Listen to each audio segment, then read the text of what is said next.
Tree Sentinel for me is the best design from software starter boss. Well, unless you count this guy, but fuck this guy. Let's take the 3 main Souls titles in the franchise for an example. We're gonna start off with the Asylum Demon, of course. At first, when he drops down from the top of the building, you're like, holy shit, what do I do? I got a broken sword! And then right after, you're like, oh no.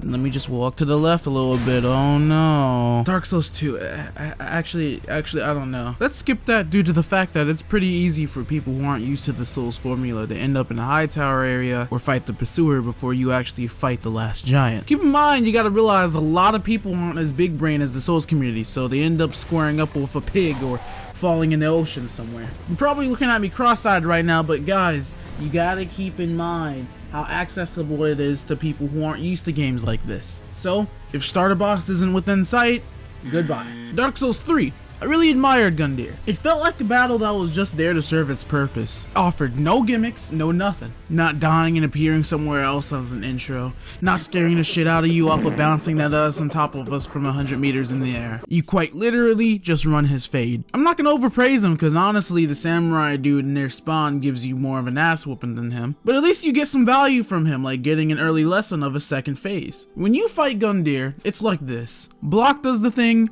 dodge does the thing, and parry does the thing. And the boss does the thing when you do all of those things. That's all he has to teach you, right? That's all it takes for a starter boss. They don't have to do more than that. Well, here's where Elden Ring comes in. The Tree Sentinel, oh god. The Tree Sentinel is a horsebound knight that can make you have a burning hate for horses. But let's take the horse hating aside and talk about his music for a second. Now this is gonna be quick guys, I promise, but listen. Here we're gonna be using the Asylum Demon for reference, okay? So, you jump off the ledge, you land on the Asylum Demon's face, and you hear his music. His music is great, it's awesome, but he's not really living up to his theme song. But the Tree Sentinel is the exact opposite of this. It bangs as well, but it also really gives you this feeling of, oh shit, should I really fight you right now? When you fight him and hear his theme song and pay attention to it, it really just screams to you that the chorus is just cheering him on instead of you, the player. And that's very healthy for a boss, especially a starter one. It's great, and music will always have a personal bias for me. Not to mention that his theme fits him fucking perfectly. His design was a shock to me at first glance, because if you look at other mounted enemies from FromSoft games, they're not as free as the Sentinel. And when you open up those doors and see him for the first time, man, he immediately installs fear in you. Just picture this. You open up those doors to see the beautiful world of Elden Ring, and holy shit! Is that a big guy on a big horse? He already makes you cautious of him without even fighting him. So most players will do one of each two things. A, nope the fuck out of there. Or B, try your luck with him and die. And well, if you chose A, fuck you. But if you chose B, then it can lead you to branching off points. 1, fight him relentlessly and get the free added perks of questioning every life decision you had made since the day you were born. You beat him and walk away with feeling like you're the shit until you fight your next life crisis. Or just nope the fuck out of there like a fucking coward!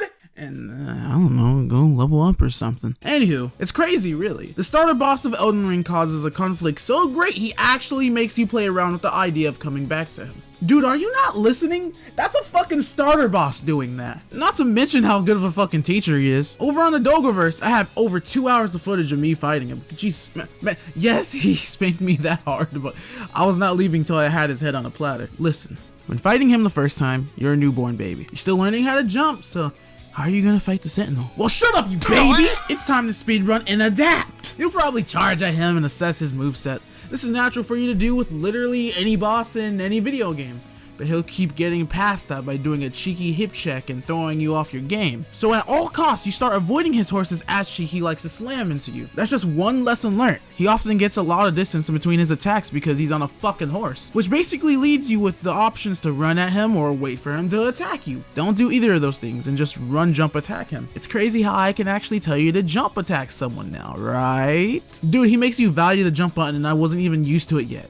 It took me to the crystal area to actually realize I can jump! I can jump! I just realized I can jump!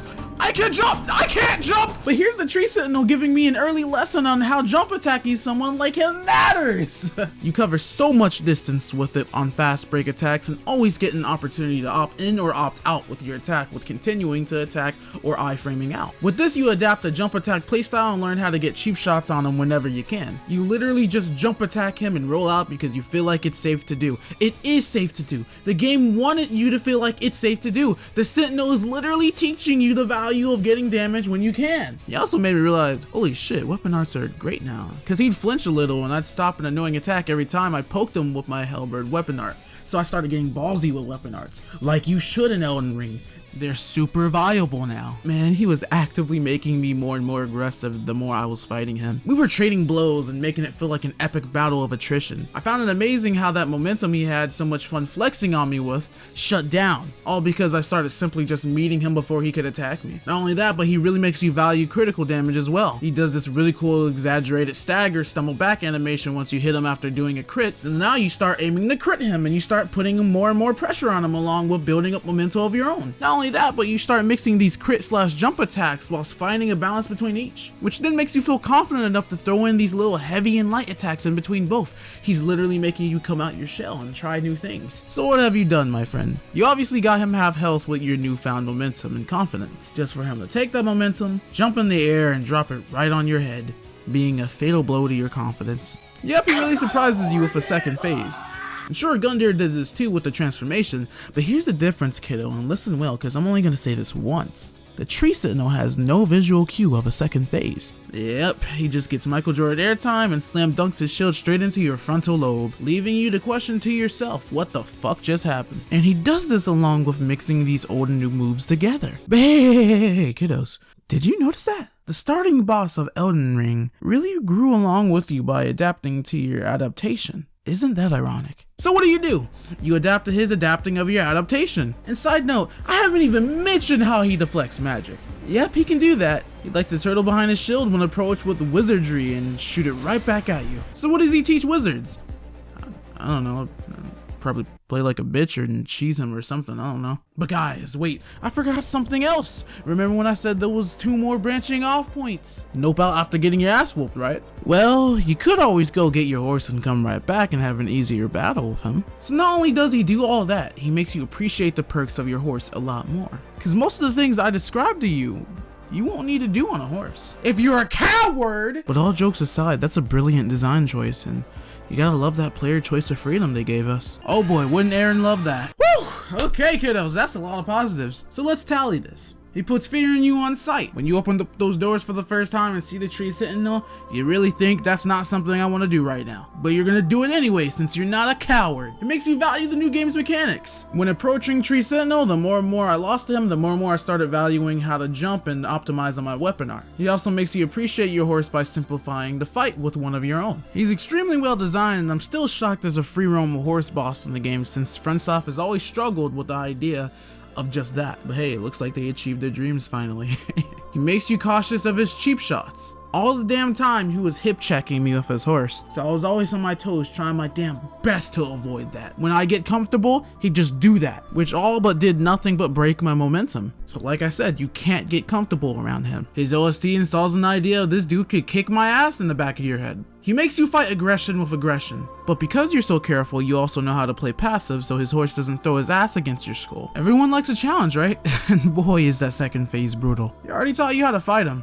Now it's time to learn it all again in his second phase. And from there, it's just you adapting with everything I listed before. You're pretty much ready to utilize the skills he threw at you for any boss. And soon after beating him, you realize this and appreciate it. Every time I fought a boss, I've acknowledged, I'm doing jump attacks more often to get these little pokes and little cheap shots on the boss because of the Tree Sentinel. I do it with every boss now, like seriously. But not only that, you appreciate him and realize how fucking fun of a fight he was. He gave me this sense of I'm something much bigger than the Chosen Undead since they threw the Tree Sentinel at me of all things, whilst also making me feel tiny in comparison to the might of the Tree Sentinel. That is, until I show him why I'm becoming the next Elden Lord. And to me, that's why he's the most perfect starter boss. That's all for today, kiddos. Like if you liked it, share it if you loved it, and I'll see you around. He did it more explosively! Oh god, shit!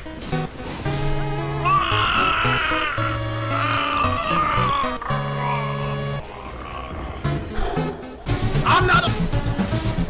No, he had. What sucks the most about his.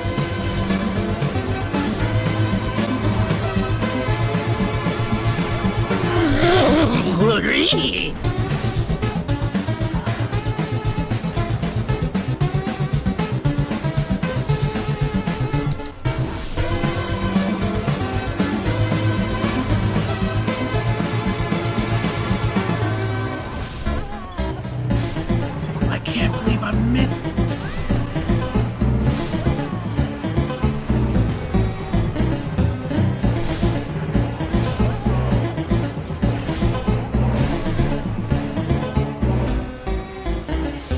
See how I can survive with 1 health. With that pressure on me, let's see how good I can.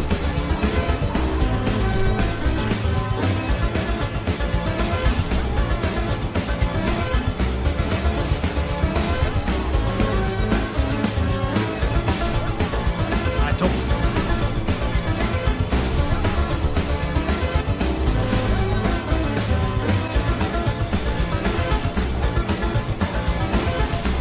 I hate the hip check so damn much, bro. But